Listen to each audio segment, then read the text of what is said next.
Do you want to know a really easy way to remember your 11 irregular verbs á Scailga? I'm going to show you right now.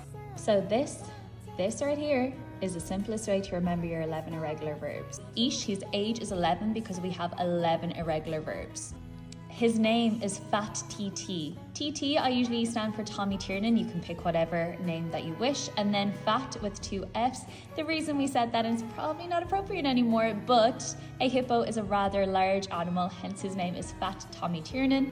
We are not body shaming the hippo. He's just a rather large animal, okay? And he works in BBC, so this is BBC ID.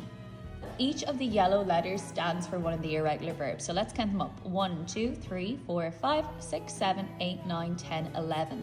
And then let's further explain them. So the first B means bur, which means to be born, to give birth to, or to catch. B, to be, clish, to hear, it, to eat, dain, to do or make, fi, to get, fec, to see, aber, to say, tor, to come, tour, to give, te, to go.